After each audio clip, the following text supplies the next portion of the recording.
join in with us. So. Right. So who wants to start? Any testimonies or things you want to share? Questions? Can you guys see me? I can hear you. Yeah, I can see you. Yeah. Well, all I see is my face. I don't get to see your faces. I don't know how to unface myself. Okay.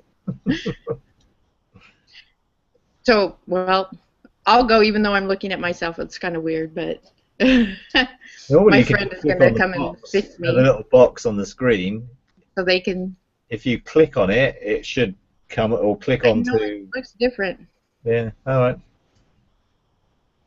Yeah.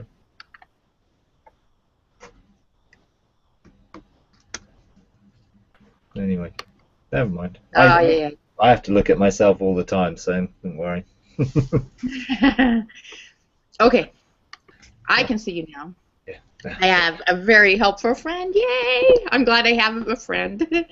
So, um, so this weekend we had 3 ladies drive up from Idaho, and that's a 9-hour drive.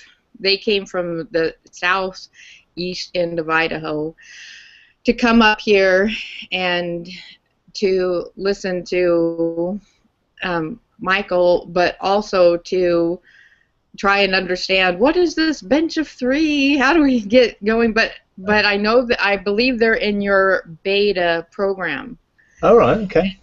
And so even though they're in your program, it's one thing to actually be initiated in it or to get that feeling of how do I really start this thing? And so they came, and so Friday night was a ladies group that got together, and I guess they were really blessing each other until 10 o'clock at night.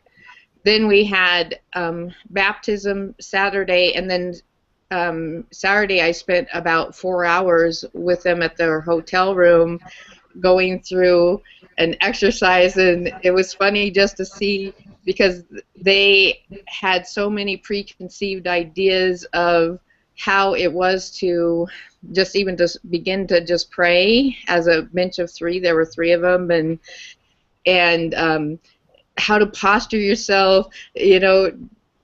Do you worship for 15 minutes before you approach the throne of God? And so it was neat to break down some preconceived ideas, and I was like, man, I'm just grabbing your hands, let's go.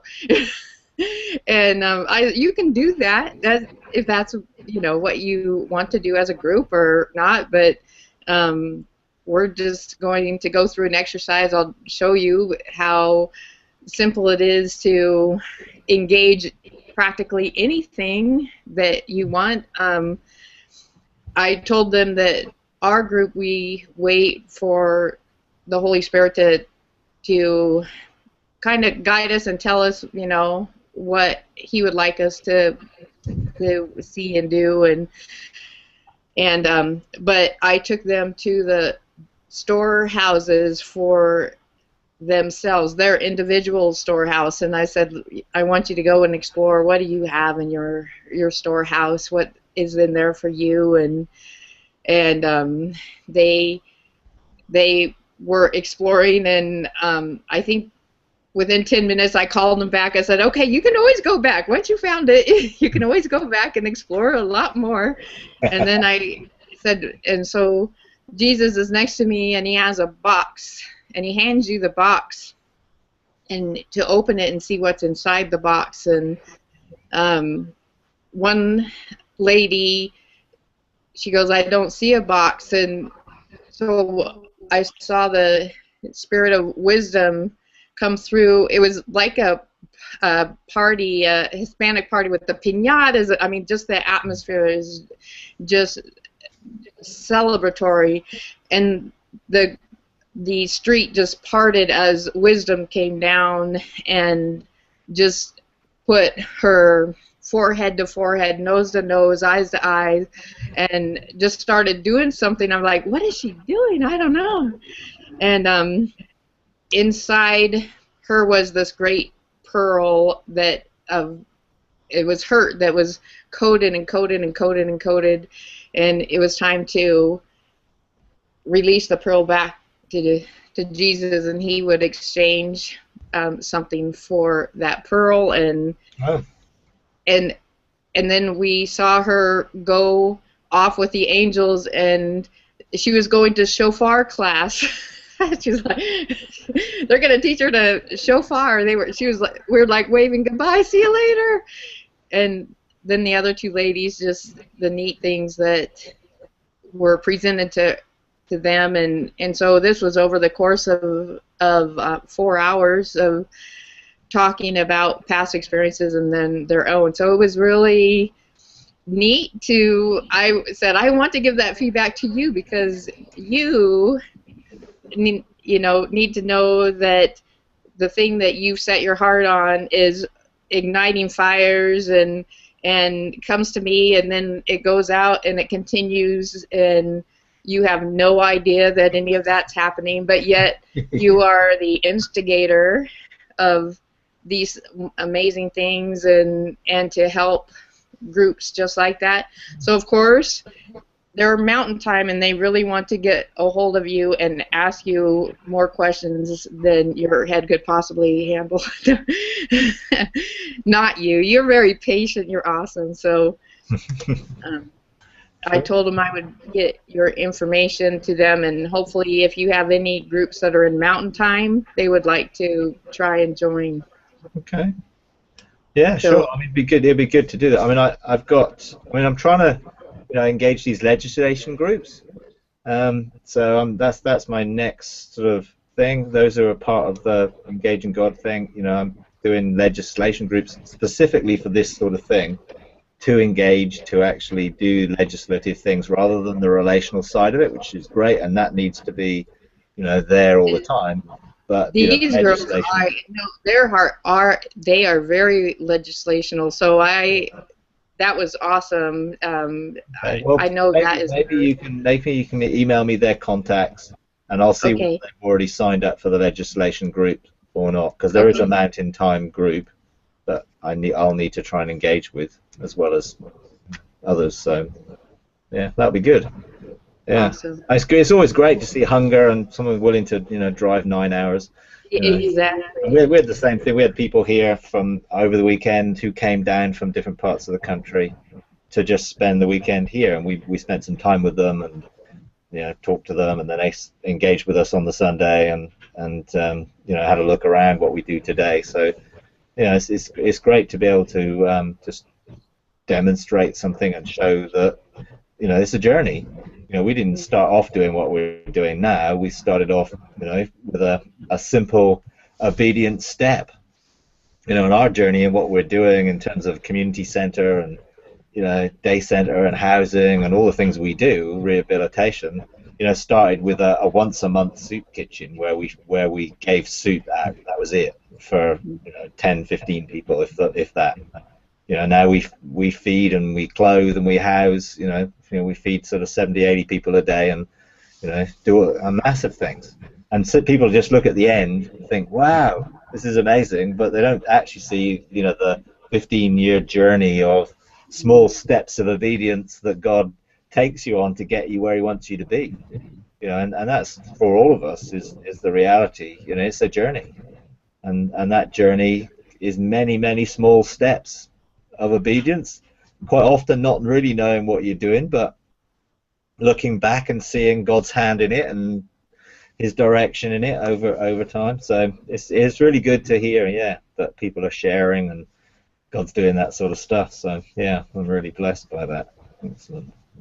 And benches are three. It has this sort of mystery thing surrounding it, and really it's not that difficult. You just come together, as you say, with a call to engage and begin to outwork that together.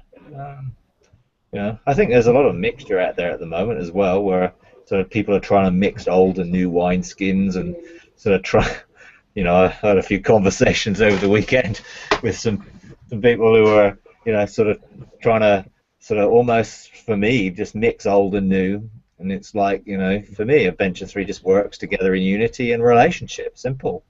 You don't need a you don't need a senior venture 3 person. You may have someone who's more familiar with things who helps facilitate, but you're all working together. And I Right. think that's the key. If you work together and your hearts are together and you work through whatever comes up together, then that's all that's required. It doesn't require anything, in huge understanding. If you're seeking God together, God will give you the direction you need. And I think if people are willing to take responsibility for whatever it might be, whether it's a town, a region, an ecclesia, or whatever the blueprint might be, then God will lead and direct. We didn't set out on this journey with a step-by-step manual of how to do it. We've learned by our mistakes, and having made plenty of them. But it's okay. You can't be expected to know everything about something when you've never done it before. And very few other people out there have done it either. So you don't get an awful lot of support. I can always remember Ian Clayton being here, and we sat down with him and we said, okay, give us some help with this sort of venture 3 and legislative stuff. And he's just shrugged his shoulder and said, well, basically you're on your own. You just got to figure it out. And I thought, oh, great, thank you very much. That was very helpful. But he couldn't get it to work in the church he was in. He ended up having to leave because it just couldn't transition. But other places are transitioning and finding out as they go how to do it. And God is gracious. I mean, he's not gonna. He laughs a lot at us, but he's gracious to see that we're going to learn as we go. And I think some people are held back because they have to get it right, and well, we need to get it absolutely right, and and God is more interested in willing hearts and the willingness to start the journey together and work through that commitment to work through whatever there is on the way. No matter what comes up, we can deal with if we're willing to work together. So yeah, it's great. Yeah. Excellent. I see a lot of other boxes down there that I don't know who they are. Yeah, well, there's Josh and there's David and Mike Lindell. They're all from Yakima. Oh, okay. Henry, so yeah. Yeah. And yeah, Henry and yeah, I mean, it's good. Yeah, maybe you can introduce yourselves. That would be good. Henry and I'm not sure because it's like your name on the thing is Torna, but I think you go by Lou. So it's yeah, my nickname's Lou. So, but I'm also Tana, but I like Lou. Yeah. So yeah. And so let's see. So there's Joshua and David. Okay. Hello. Good morning. Yeah, Mike. Yeah. So.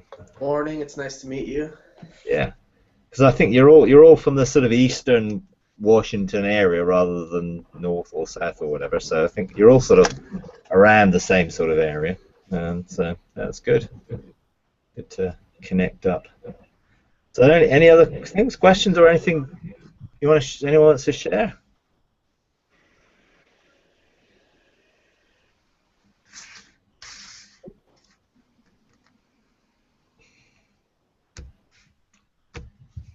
It's all frozen faces. Yeah. Well, gosh, I always love the opportunity to catch up with you and to hear, like quarterly what is going on your front, and it's just inspiring because I know it's like a wave. Whatever you're going through filters down to us, so I'd love an update on what's going on with you. Okay. Well, I mean, I just find that everything that I've done always has a deeper level, and so yeah, at the moment I'm engaging the Gateways teaching here and preparing for the Engaging God manual with Gateways. And that's been a really interesting process, because when I went through it, 4 or 5 years ago, it was at a level, and then you go back and you sort of look at it again and think, well, how can I share this in a way that's going to be relevant to people? And then you sort of start going deeper. And as I've engaged my own gateways again, just in the journey, it's opened up a deeper understanding of how I flow together and how I'm sort of integrated, and just looking back on where I started, and trying to identify, well, here's my spirit and here's my soul, and how do they work, and what are all these things that are blocking, and why are these doors not open, and all that sort of stuff. Now looking back and seeing the difference it feels to feel integrated and flowing together, that's really great. But then, I then looked at the various aspects of, well, how do you cleanse your gateways and those sorts of things, and particularly familiar spirits. And then, I sort of started to engage familiar spirits. I started to get attacked by a few of them, and it was just like, okay, this is interesting. So I need to understand, okay, if when I dealt with this before, there was still a level that I hadn't dealt with, okay, what is that? So that was good, and that opened up looking at DNA and genetics switches and things, and why things are triggered in certain points in people's lives and things like that, which was very interesting. So I have a whole sort of area now that I'm working with, and I looked at and stuff I'd not done before. I could have sort of given the general teaching on gateways in an hour, and people get on with it. But all of a sudden, it opened up an understanding of self, and who am I, and what is self, and and this sort of connection to the reality of understanding myself, but also what self has to play, and choice. How do we choose?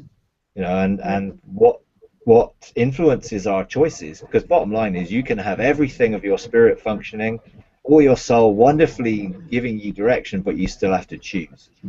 And I've sort of looked at Adam and Eve and how they were originally, and how their spirit and soul engaged the world rather than primarily their body, and their body received information through that media rather than purely by just the five senses, and how they were God conscious and weren't self-conscious at all. They understood themselves only in context to God and their relationship with God, and they only understood the world in relationship to God as well, and how we can be restored to that, but go beyond that, because if they continued the journey themselves, they would have gone into a journey of confirmation and transformation themselves, of growing and maturing in their relationship with God and everything else. So it's been very interesting just looking. I've sort of gone back and engaged that and looked up, okay, what did it feel like for them? And now, how does it feel like for us? And then putting it back into the real world, what does that mean daily to choose? And what contributes to our choices, and looking at self. And I think sometimes flesh, the word flesh gets a bad thing because it's seen as bad, but I don't believe flesh is bad. I just believe flesh is neutral. It's whatever choice it makes is the problem, and what it follows. And so if we recognize that our old self, or our, people call it a sinful nature or an old man and all that stuff, that's all dead. So if that's dead through recognizing that through the cross and baptism, then that doesn't have to create a problem. But then there's iniquity, which is a bent towards certain behaviors or mindsets. Well, how do we deal with that? Well, we can deal with that through the court system. We can deal with that through engaging the fire and the seraphim, and we can get purged. In Isaiah 6, it talks about that iniquity will be purged from us if we engage the fire of the altar, and also communion as well. So it's been very interesting understanding a little bit more, and then seeing how my journey is being, of how these things have worked out. So that's been that whole side of it, I've found, just going deeper into that and opening that up, and particularly the whole familiar spirit side of it, that's been something which has come to the front of my thinking and my experience, and then practicing dealing with that at another level. So that's all sort of personal and what's been going on here. But in terms of legislation, that's a whole different ball game. I've been sort of engaging with wisdom a lot, engaging with understanding how the circle of the deep in the realms of heaven and the dimensions of the chancellor's houses, how does that all work? That's been a really interesting journey. The whole galactic council thing, and how do you present a court case? On what basis do you come before a council and present something that they will, pass judgment on? So I've learned a lot about engaging God, and I think in that, what I've discovered, I think, the most is the importance of engaging the heart of God in eternity. I think the biggest thing that I've really learned to engage with over the past, I suppose, 9 months, is this going back into what was, and standing there and looking from what was, and just my whole spirit beginning to resonate with God's heart, with what was, and it then just gives you the direction and the ability to see what can be. And if I am aligned with what was, and I'm changed by that experience, then the future must be different, because I'm different. And the more of us that are different, the greater the change in the future will be, and the more it will align with what was. And that's been I guess a journey, and a sort of lots of encounters where I just stand in what was, and my whole spirit just starts to become one with it, and it totally changed how I've administrated things, and what I've been able to then speak forth and call forth, and then walk back into, where I am in what is, and then start to see how that gets outworked. And I've done, God has sort of impressed on me the need to help in the whole legislative agenda, really, that there's so little government taking place, that we need to start encouraging each other to step into that role of responsibility as sons. So sonship, and I have to tell you, one of the experiences we had on our bench was that we were praying over our weather and the rain, and so as we spoke, the words became on an open book, so it was being scribed down as the words we were speaking. And then I was like, oh my gosh, we have to get this notarized. And so I'm looking around, and who's the notary?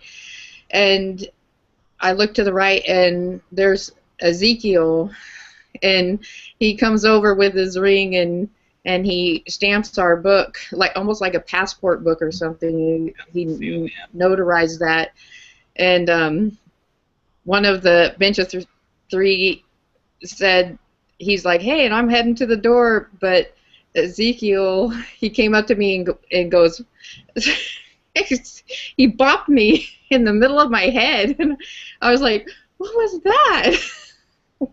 It was interesting, and but what I picture is, those glow sticks, and you bend them, and they break, and there's a chemical reaction for a glow stick. And when he did that, it was like this, something broke, and he goes, your vision is changing, and because he broke something.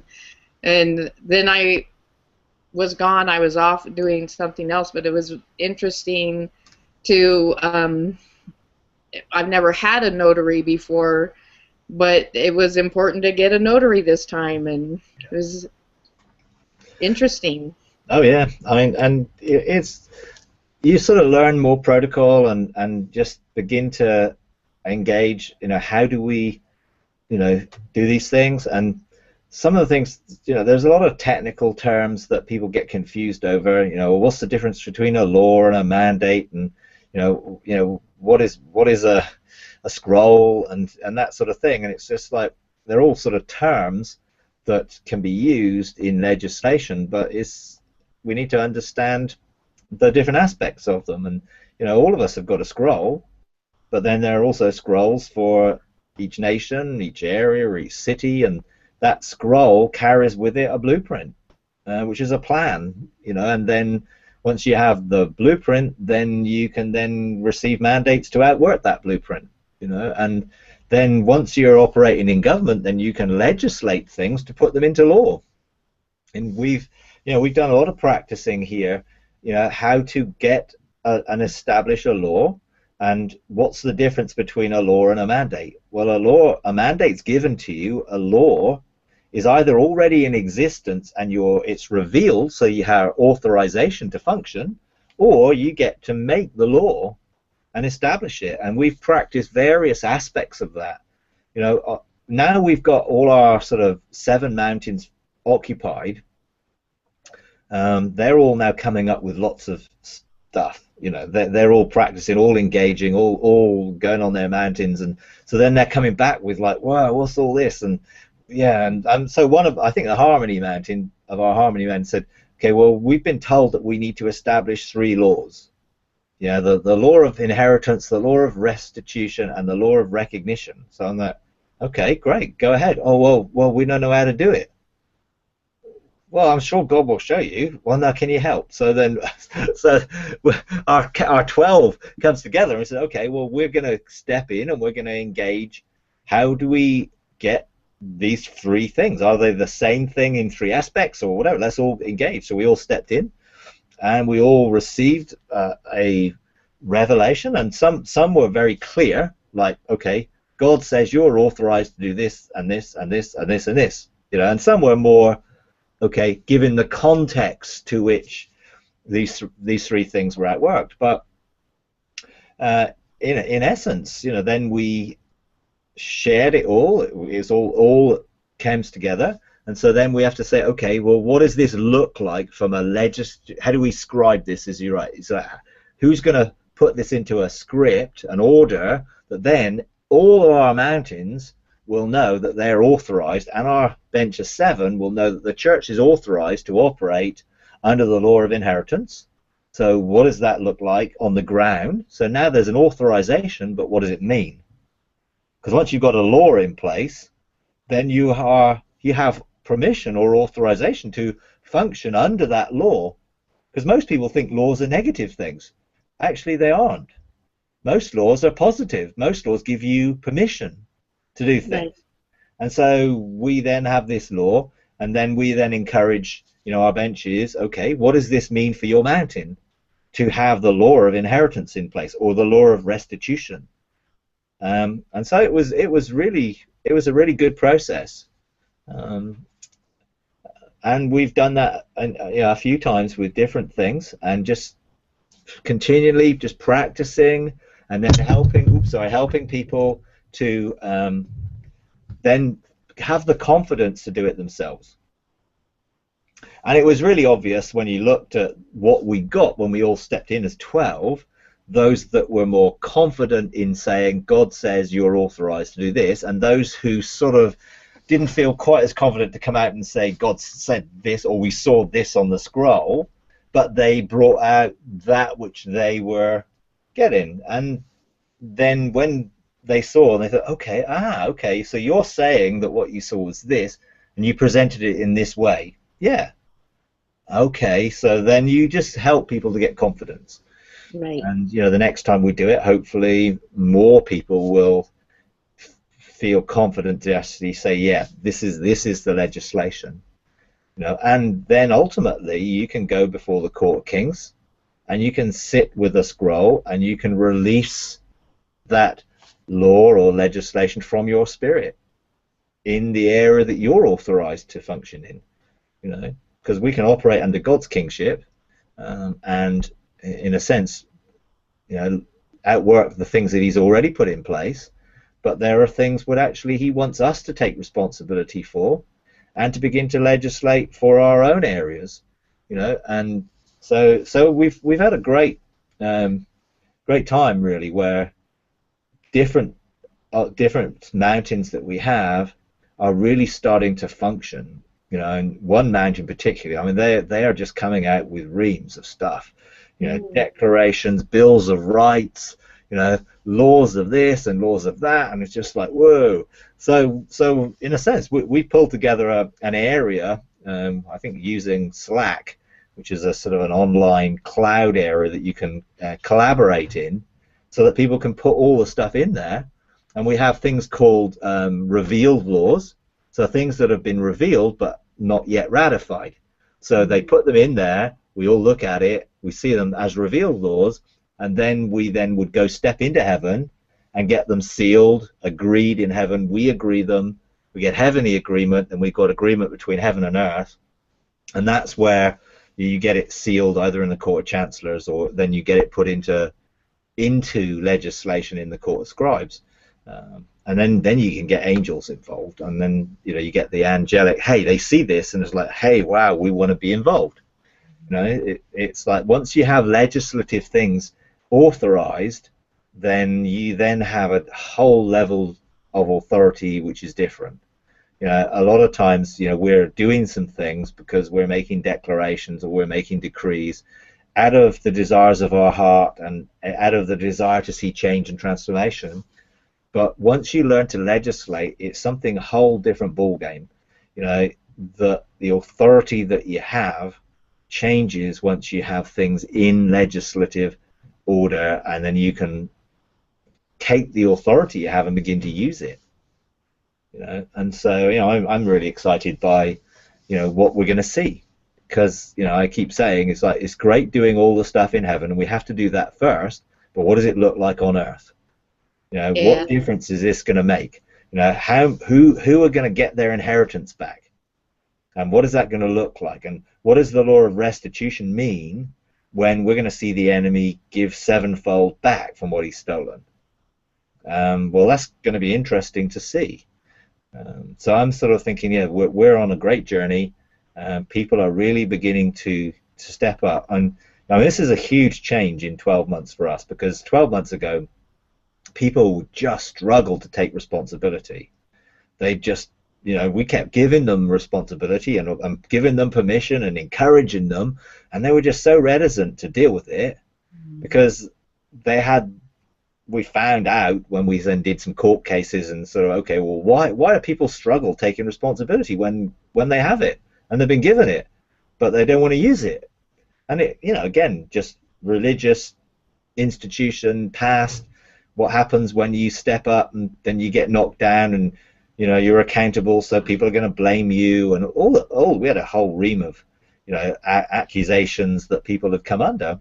Once we dealt with that, it's been just wonderful to see people begin to blossom and just grow in their willingness to take responsibility, and along that journey, we now have each of the 7 mountains. They're all making declarations that God said would provide a shield, and it's really encouraging just to see people just stepping out and going, and we can just continue to help and facilitate growth and encouragement along the way by doing some things with people so that they see how it's done, and then they go and take that away, and then they start to do it in their own lives, and they start to do it together when they're part of a bench, and it's surprising, when they begin to engage that, what opens up. And then they start to actually legislate things, and particularly begin to do court cases and lie busting, things like that, to find out what the obstacles are and what's in the way. And we had a particular situation where as a bench, we saw this probably 2 years ago, this situation, this dynamic, and we sought wisdom to how to deal with it, and we sort of, tried to deal with it in the biblical way. You sort of encouraged people to address some of the issues, whatever. And it was just like one of these things that was just dragging on and dragging on, and just couldn't seem to get the full breakthrough into it, because people wouldn't own it. We saw it clearly, but people wouldn't own it. And then those people God spoke to directly and challenged them about a certain situation. And then particularly our bench of 7, and it was like the environment and how the environment works. And then all of a sudden it's just like, then they were like, okay, we need to do a court case. We need to do we need to find out what's going on here. And then it was like, then they heard all the accusations, and it's like, now we need to repent. Now we need to own this. Whereas before they wouldn't own it. But you have to trust the process. And we were at a place where we sought God for a strategy, and the strategy was to release the revelation and the light that would come, so that people would see the light and respond to the light and take it for themselves, which is, a different way of what we would have done before. We would have basically said, well, we're authorized to deal with this, so we're going to deal with it, and we're going to force that through. And people wouldn't have owned it, and they wouldn't have responded in the right way, and therefore it wouldn't have actually resulted now in someone stepping up and saying, I'm so excited, I really want to take responsibility for this area, can we get together? And they call a meeting with anyone's interested in this area, and they've shared for the last 2 Sundays, and it's just like inspiring people to be part of what they're doing, whereas before this was a no-go area.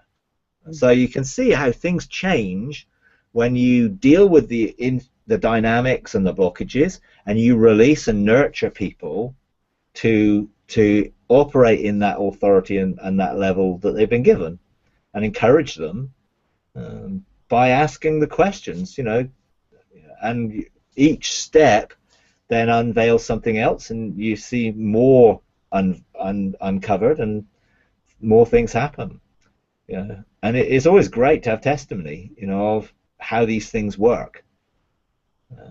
So I personally am just sort of watching, really, and rejoicing over the blessings that we see, and the different results. And well, it's it always is quite a snowball effect that you started. You got this ball rolling, and it's picking up speed, picking up volume, and doing what you wanted it to do. Well, yeah, I mean, it's I think, if I tried to work it out and figure out how to do it, I would have made a right mess, because I wouldn't have had the wisdom to be able to do that. So each step, it's just seeking God and allowing God to unveil how. And some of those, you look back and think, well, those are the things we tried to avoid, and those were the very things actually which changed things the most. And so you just learn, you learn to trust the process and trust God in the process, and not control it, and not try and figure it out and make it happen, but to do the things that you've learned in engage in heaven, and decreeing and releasing sounds and releasing frequencies and sending angels out, and all that. All on the surface, you can't see anything tangible until then you start to see the results, and then you start to see change and transformation take place, which would have never happened if I tried to force that through in an old style and an old way of doing it. It may take a little bit longer, but actually what happens in the end is people are involved and own the process that they're in. And they see the blessing and the fruit of, hey, we did this court case and look at the results. Mm-hmm. Then they're sort of encouraged that they can do it again and again, and continuing to use new ways. It's so tempting for people to try and put a new patch on an old wineskin and just mix the old and the new, and it just doesn't work. And it took a long time for people to get the mindsets of the old renewed with new, and and that was a long process for people because they're so used to doing things an old way. Particularly for us, our bench of seven, who were more involved in the day-to-day ministry, pastoral issues, how to do things in a new way rather than an old way, was a continual sort of learning curve for them. And now they're just at that place where it's great. They're doing things in a new way, you know. But there is a lot of mixture out there, and just because someone's talking about a bench of three doesn't actually really necessarily mean that it's an actual pattern of heaven. It may just be something that they've heard and tried to put in place without in doing it in a heavenly way, and that of course isn't ever going to work. But it's a really rewarding journey and process when you get to start to see the fruit being produced and people's lives outworking that fruit and the blessings of that, which is, we're just touching on it. Obviously, we're not operating in it in a huge measure, but for us, just to see the noticeable differences and and to recognize how what one person does also blesses others as well. Which is why, when any legislation gets made or gets brought, we want our 12 to come into agreement with it, because then all the other mountains get blessed by it. Because they, rather than, well, this is for my mountain, no, actually it's for our blueprint, and your mountain has brought it. Now, how does that bless everyone else? How do we all now are affected by the fact that we can get our inheritance? How are we affected by blessing? And it was great. We had one lady yesterday who shared from in the morning, just the beginning, how the blessing mountain has been given these declarations, and she just declared them over everybody to say, look, we're doing this every day over your lives, so receive this, and by faith take these declarations and start to engage with them and start to believe them for your own life. So that was a really good thing, and it was just like, wow. And then people were like, wow, you're praying over us every day for this? And then every mountain's doing similar things. They're all decreeing, declaring, and calling things and administrating, and people's lives are beginning to change, and people's lives are beginning to be transformed in a greater dimension because all this stuff's going on, whereas, most people just used to do their own thing and that was it.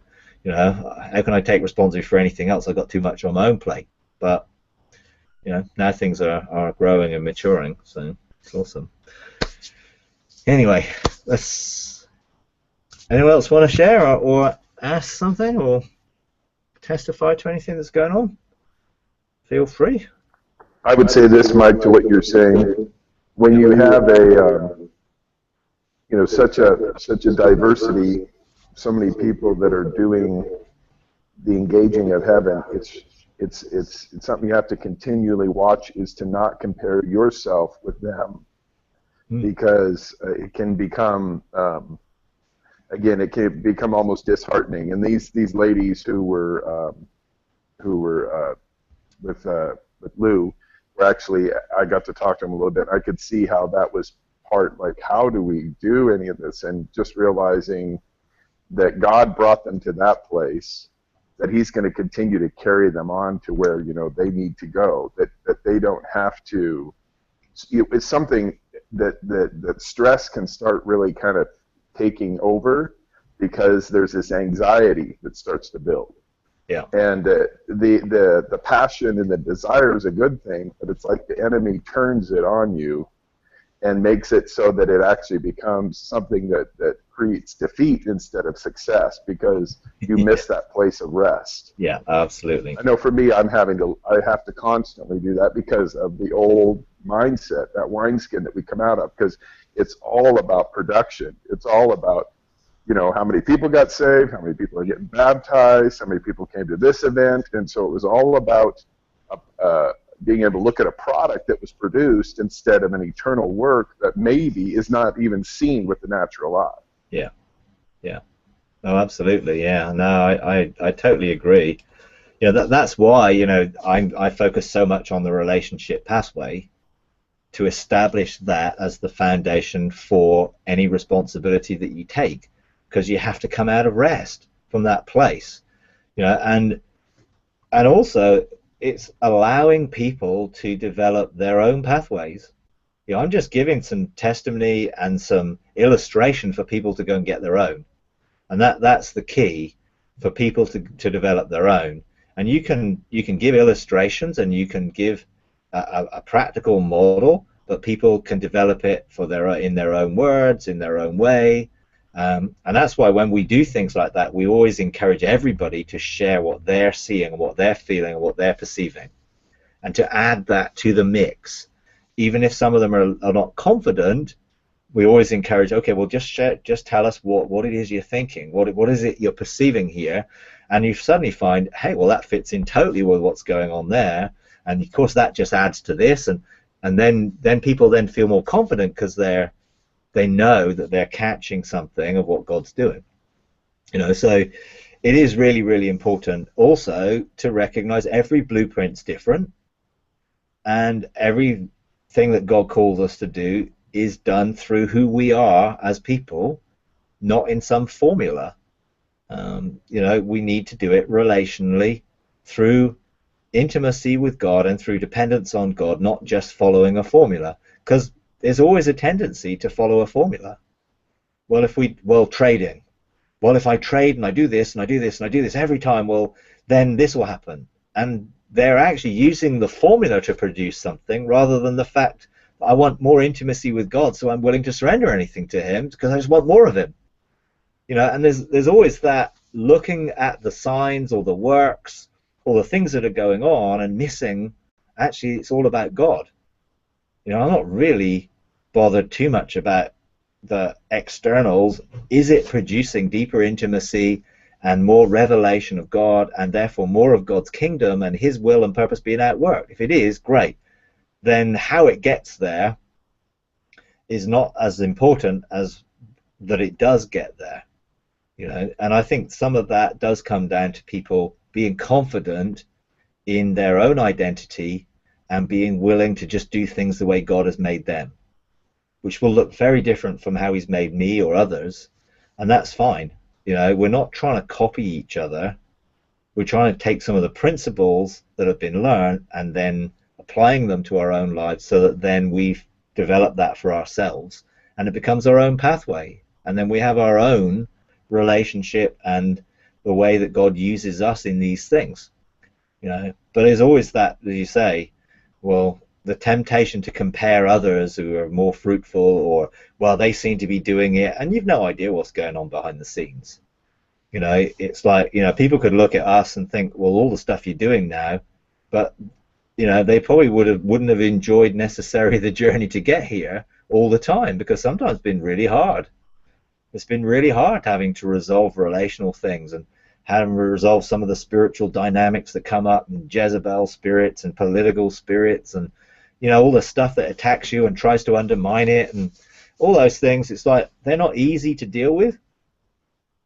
And I think the hardest thing has been creating a culture of honor in which we can work these things through in relationship, in openness, in honesty and transparency, so that we can walk together in unity and in relationship.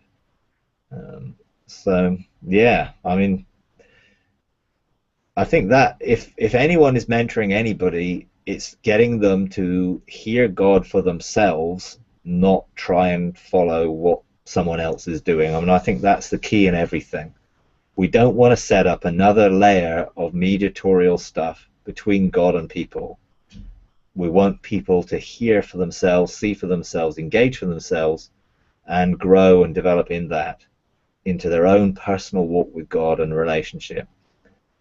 And let's see all those old wineskin models that were all pressurized and performance orientated removed, so we can just rest and be us.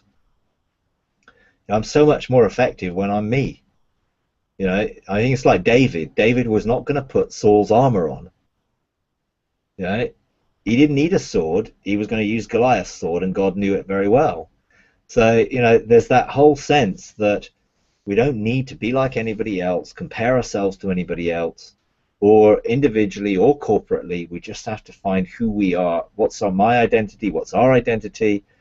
And let's focus on that, rather than try and be like someone or do it like someone else. Let's find our way of doing it, and that does bring rest. That in itself means you can relax and just be at peace and rest in who you are. No striving. And my pursuit of God is not striving, it's just desire. I just want more. I want to know him more. I want to go deeper with him. I desire that, and my desire draws me to him. I'm not pursuing out of a wrong heart or a wrong motive. The need, I don't need, I desperately want more. I just desire so much more that I'm willing to pay the cost for that, which is more time with God. And and that's for all of us. There's so much more to come, which is great. Hi, Mike. Hiya, George. All right. Yeah, I finally figured out how to turn the computer on. Nice to see you again. And you. Say, I just wanted to drop this thought in. The last few public services I've had, I've made this comparison or this statement. I've had people raise their hand and ask them how many remember when they came out of a church or something where speaking in tongues and deliverance and some of these things were brand new. And the point being is, okay, remember the shock, remember the mystery, remember how scared and maybe you ran from it at first. This is what we're on the edge of again. I'm just preparing some of these hearts. This is what we're going to see. A lot of people, when we talk, we're going to have revival, they're remembering, grandma's revival. Yeah. But what we're doing is stepping into a whole new realm. So I've just been dealing with some of that because I'm out in the public trying to throw some seeds out. But it's been an interesting comparison because people have no idea that God's got these things that are going to be so shocking to the old skins, like wineskins, as you're saying. And this is what the difficulty is, and this is where we have to just patiently, the ones that are hungry, bring them across and teach them how to walk this. And what you're doing for us is exactly that, and it's the language, understanding how to articulate this, ask questions. So I really appreciate the journey that we're on together. Yeah, I do as well. It will be a lonely journey if you're on it on your own. And unfortunately, many people out there, they are struggling. I mean, I had a phone call from a guy this morning who's going to the Days of Wonder conference with Ian Clayton in Cardiff on Friday, Saturday, and I'm going up on the Friday. And he sort of phoned and said, he's actually from very near where I used to live in the sort of very southwest of England. And he just said, is there anything I can stop off on the way through? Is there anything you're doing? Is there anything I can see? And so I had a quick chat with him, and it was just like, well, no, but catch up with me on that when I get to the conference. Maybe we'll touch base. And it's like he knows nobody.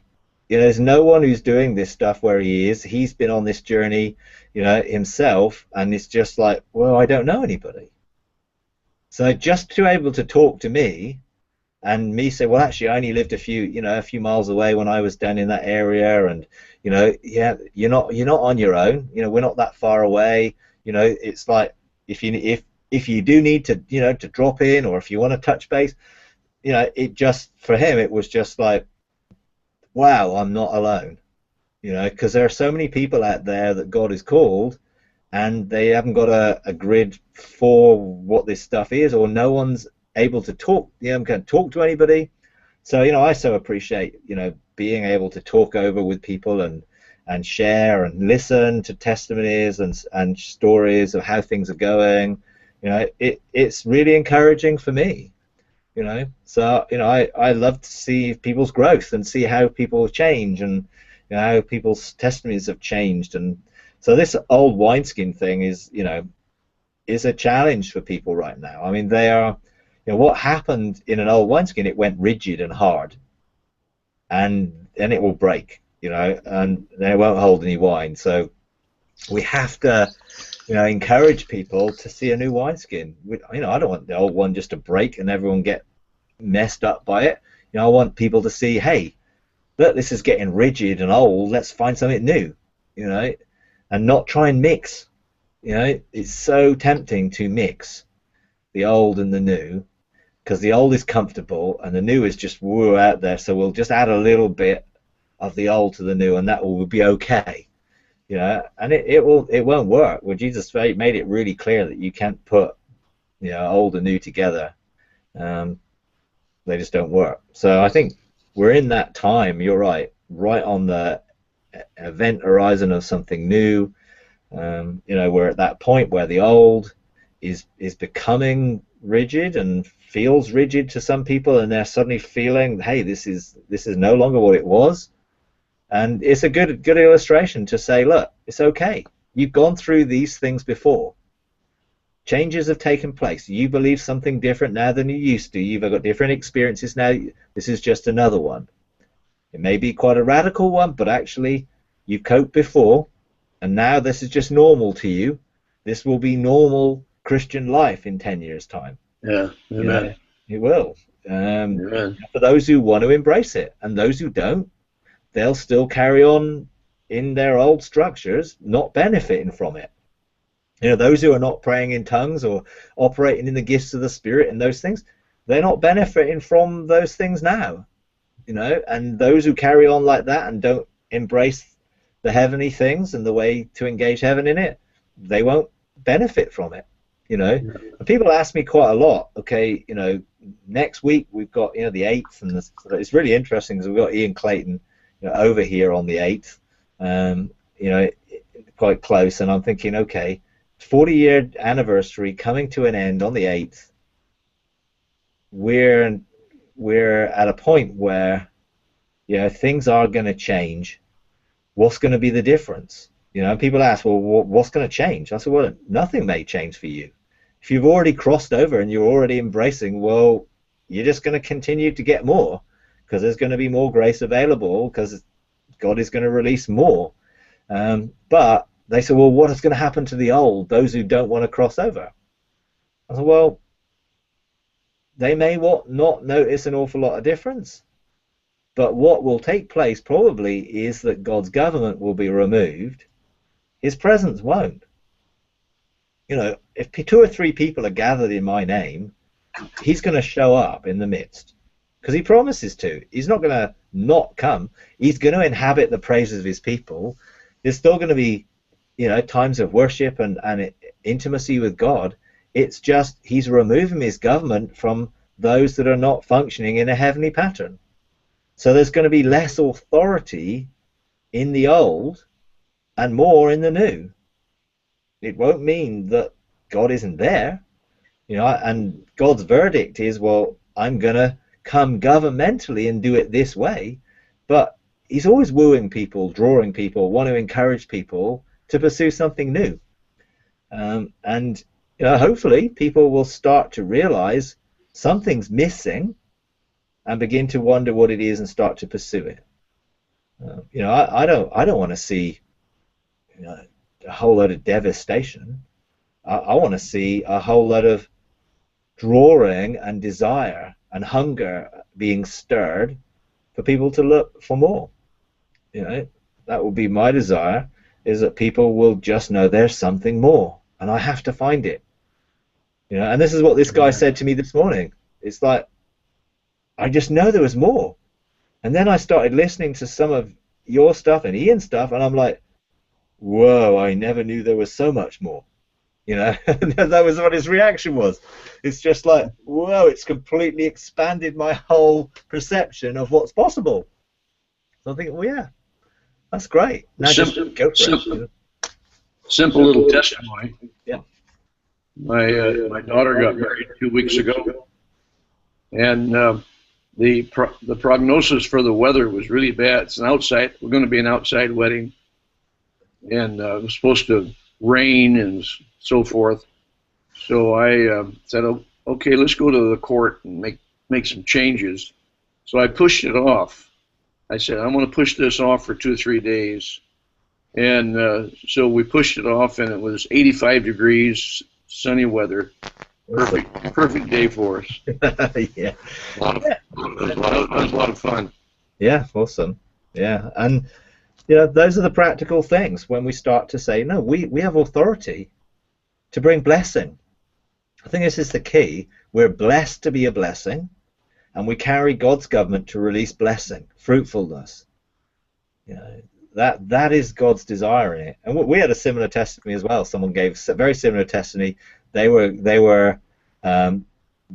couldn't actually go. It was their brother's party, brother and sister. They had the party and they couldn't go, but the weather forecast was really bad, storms. They were outside in a marquee and everything else, and they actually didn't quite push the weather off, but they put a shield around their tent and everything, and all the other tents blew down, and this one it didn't get touched.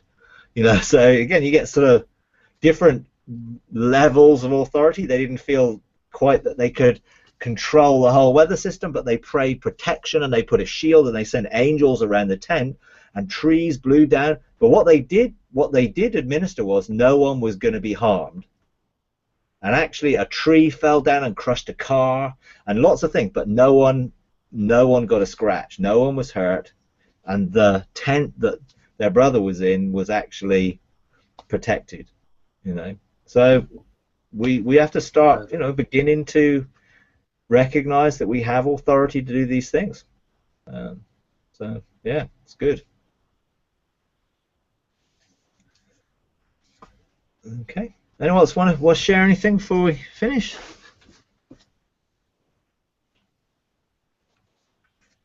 Is this the new schedule now? In 2 weeks at 7 o'clock again for us? Yeah. I've sort of tried to pull the two groups together, and then I've got some legislative groups I'm trying to find some space to do, because there were sort of 2 or 3 people in each group coming together, so it'd be good maybe just to pull, because you're all in the same basic area. So yeah, so it's good. Anyway, okay, yeah. Appreciate it, Mike. Okay, no problem. Yes, appreciate it. Okay, you're welcome. Thanks, Mike. Okay, you're welcome. Okay, well, we'll leave it there.